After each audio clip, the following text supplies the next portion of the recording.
नमस्ते। तो जितने लोग तक ये वीडियो पहुँचे ना, कृपया आप पूरी देख लीजिएगा। नमस्ते। हमारा नाम है मुकुंद मिश्रा।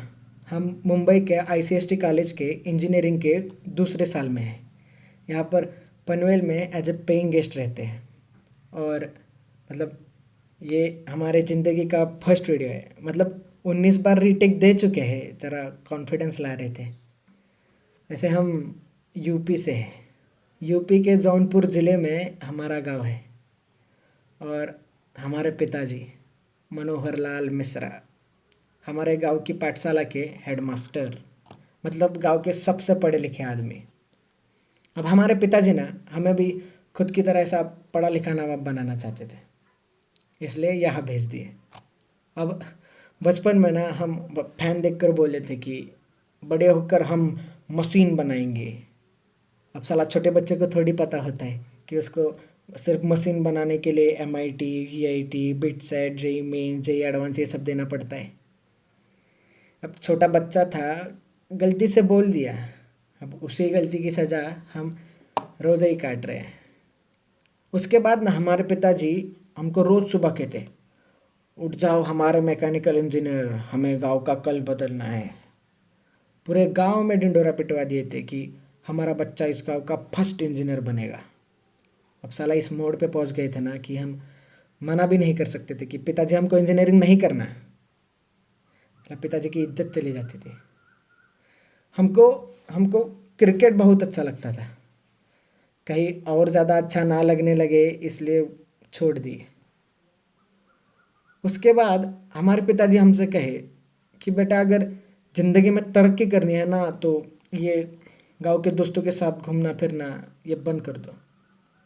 तो हम बचपन के दोस्तों के साथ घूमना फिरना भी बंद कर दिए।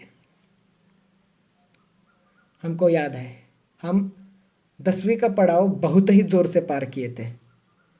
मतलब पूरे ज़िले में 7वें आए थे हम। और इनाम के तौर पर हमें पिताजी ये सैमसंग का फ़ोन दे दिए। हमसे कहे कि बेटा जब मैकेनिकल इंजीनियर बनोगे तब टच स्क्रीन वाला दिलाएंगे। अब जब साला मैकेनिकल इंजीनियर बनेंगे तब इनसे थोड़ी ना मांगेंगे फ़ोन। हम बर्बाद ना हो इसलिए नहीं देते, और हमको इस चीज़ से दिक्कत भी नहीं थी। अब हमारे गांव की पाठशाला में एक ही कंप्यूटर है, उसमें हम पढ़ाई के बहाने FB अकाउंट बनाए थे जिसको हम इस्तेमाल ही नहीं किए। अब साला हमारे पिताजी का ना बहुत इच्छा था कि हम बम्बई के बड़े इंजीनियरिंग कॉलेज में पढ़े, तो हमको यहाँ फट से भेज दिए। तो हम भी खुद के ही खिलाफ यहाँ आ गए। माँ, बहन, खेत, हमारी पाठशाला, दोस्त जिनको अलविदा भी नहीं भूल सके, उन सबको छोड़ के यहाँ आ गए। वैसे ये बम्बई शहर ना बहुत खूबसूरत है, बहुत खूबसूरत है। मतलब ज़्यादा घूमे नहीं है लेकिन सुना बहुत है। और हम जैसे जो बाहर के लोग आते हैं ना उनको बम्बई और नवी मुंबई ये सेम ही चीज़ लगता है, लेकिन यहाँ के पता चलता है कि भैया ये दोनों दुनिया ही अलग है। अब जब हम एडमिशन्स के लिए आए थे ना कॉलेज, तो ऐसा ऊंची इमारतें, ऐसा बड़ा प्लेग्राउंड, ऐसा अंदर होटल होटल कैंटीन कैंटीन देख के ऐसा मतलब पागल हो गए थे। अब हमारे बैच में ना एक 80 स्टूडेंट्स हैं, हम अकेले ही यूपी से हैं। अब हमारे पिताजी हमको सब सिखाए, लेकिन साला दोस्त बनाना नहीं सिखाए और लोगों से बात करना नहीं सिखाए, तो हम अकेले ही थे। और यहाँ के बच्चे भी ना बहुत ही अलग, मतलब कैसे बताए, मतलब बहुत ही मॉडर्न और फैशनेबल है। मतलब ऐसा गॉगल पे, जैकेट पे, KTM पे ऐसा कॉलेज आते हैं। और मतलब कुछ लड़कियां हैं जो ऐसा स्कर्ट में, मतलब हमको इस चीज़ से दिक्कत नहीं है, बिल्कुल दिक्कत नहीं है, बस हम पहली बार देखे तो थोड़ा गड़बड़ा गए थे। और कुछ स्टूडेंट्स तो चड्डी पे कॉलेज आते हैं। साला 1 साल के सफ़र में हम कभी हमारे PG के बाहर भी चड्डी पे नहीं गए। और भैया अंग्रेजी तो इतना तेज़ बोलते हैं ना कि समझना छोड़िए, सुनने में भी बड़ी दिक्कत होती है। मतलब हम इनकी तरह कूल नहीं थे। हम ना सिगरेट पीते, ना दारू पीते, ना नशे करते, ना कोई गर्लफ्रेंड के चक्कर में थे। और हमारे कपड़े भैया, मतलब एक फॉर्मल शर्ट, एक फॉर्मल पैंट, हाथ में पापा की घड़ी या चश्मा और नीचे सैंडल। और इस्त्री भी हम खुद ही करते थे। और बाल अभी बढ़ाए बाल, वरना पूरा मिलिट्री कट रखे थे। वो बाजू वाला चिंटू है ना, हमको मतलब बाल देख के यही उम्र में अंकल बुलाता है। अभी हम मतलब ये सब को अगर बाजू में रखें ना, तो हम वैसे बहुत होशियार है। मतलब खुद की तारीफ नहीं करेंगे, लेकिन हमारे कुछ उसूल है, जैसे कि हम बंक नहीं करेंगे, असाइनमेंट्स टाइम पे देंगे, जो भी है ईमानदारी से करेंगे।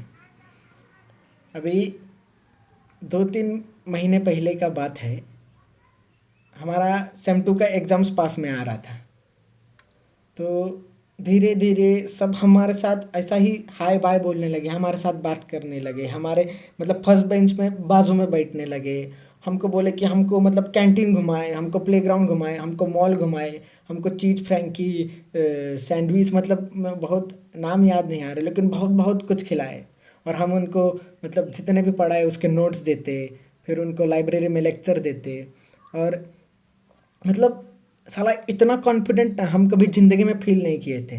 और हमको हमको ना मतलब लड़की लोग भी नंबर शेयर करने लगी, तो हम थोड़ा गड़बड़ा जाते थे उधर। मतलब अचानक इतना सारा आ गया ना कि हम पागल हो गए थे। मतलब बहुत ही खुश थे हम, मतलब हमारे ज़िंदगी का ना ये बेस्ट पीरियड कह सकते हैं। अभी हमारा ना ये वॉचमैन है ना जो नीचे, उनका यही फ़ोन पे हम वीडियो बना रहे हैं। तो उनका एंड्रॉयड फ़ोन है और उनको चलाने नहीं आता है, तो हम उन पे हमको दे देते हैं फ़ोन। तो उनके फ़ोन पे ऐप भी खोल के हम सबको फ्रेंड भी बना लिए।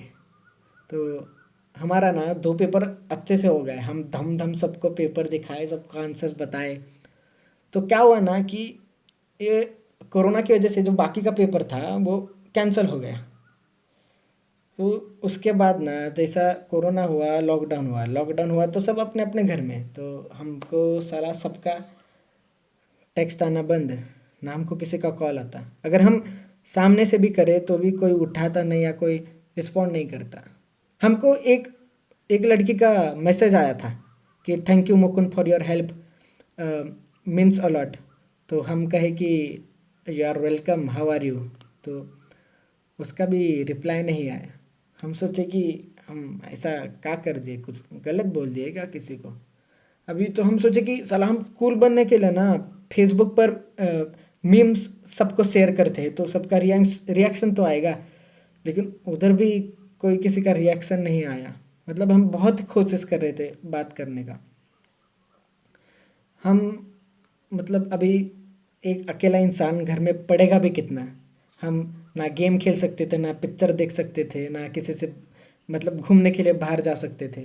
हम बहुत सोने लगे थे, हम बहुत चिड़चिड़े हो गए थे, बीच में ही रोते थे, बीच में ही गुस्सा होते थे। हम ज़्यादा सोने लगे थे, मतलब हमारा काबू ही खुद से हट गया था। हम मतलब अभी देखिए ना, हम जो चीज़ ज़िंदगी में नहीं कहे वो पहली बार कर रहे हैं। जैसे कि हम पहली बार वीडियो बना रहे हैं।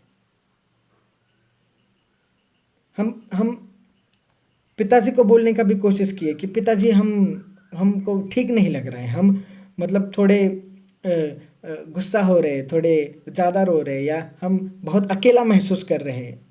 तो हमारे पिताजी हमसे कहे कि बेटा ये ज़िंदगी का मोड़ है, ये सबके साथ होता है। हमारे साथ हुआ, तुम्हारे दादाजी के साथ हुआ, ये आएगा और चला जाएगा। हमारे पिताजी समझने की कोशिश ही नहीं की कि हम क्या कहना चाह रहे थे। अब हम ना एंजाइटी और डिप्रेशन ये सब में विश्वास नहीं रखते थे। पर साला जब वो इंसान को होता है ना वो चीज़, तब तब ही समझ आता है कि भाई ऐसा मानसिक बीमारी करके भी कुछ तो होता है। अब हमारे गांव में ना मानसिक बीमारी का 2 ही मतलब है, एक तो भूत बाधा और दूसरी मतलब ये पागल हो गए। साला हम गुस्सा हमारे दादाजी से नहीं है, ना हम गुस्सा हमारे पिताजी से है। हम गुस्सा इस समाज से है, जो जब सर दुखता है तो हाथ में फट से डिस्प्रिन दे देता है, लेकिन साला जब दिमागी हालत ठीक ना हो तो मुंह ही फेर लेता है।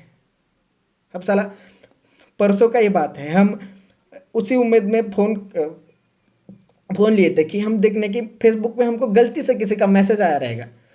तो हम खोले तो देखे कि सबने स्टोरी शेयर किए थे, और उसमें लिखा था, तो क्या लिखा था उसमें लिखा था कि if you feel lonely, you talk to me. I better see you laughing instead of seeing in your grave, and suicide is not the option. अब हम क्या बोले बे? और कितना गिरोगे बे तुम लोग? गए 1 महीने से हम बात करने की कोशिश कर रहे हैं कि हमसे कोई बात करो, हमारा फोन उठाओ, हम तरस रहे थे कि हम हमारी सुनो मत, लेकिन हमसे बात तो करो, हमको तो जानो कि हमको क्या हो रहा है। साला एक फेमस इंसान अगर सुसाइड कर ले तो सबको इस चीज का फर्क पड़ता है, लेकिन आपको पता है क्या, साला हर 1 घंटे में एक स्टूडेंट भारत में आत्महत्या करता है, लेकिन तभी किसी को फर्क नहीं पड़ता क्योंकि वो फेमस थोड़ी ना है। ये फर्क छोड़िए, ये सोशल मीडिया को चलाने के लिए ये लोगों को कंटेंट मिल गया, और ये जो कंटेंट है ना, ये इंसान की जिंदगी से भी बहुत ही प्यारा है।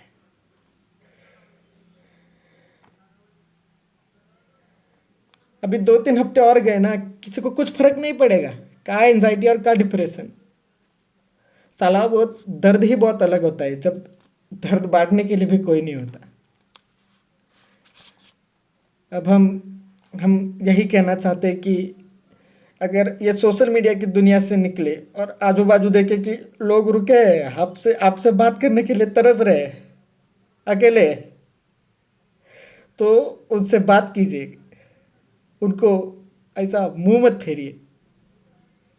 अगर ये बोलते वक्त हम किसी का दिल दुखाए रहेंगे तो माफ़ कर दीजिएगा, हमारा उद्देश्य नहीं था। हमको सुनने के लिए आपका बहुत सारा शुक्रिया, धन्यवाद।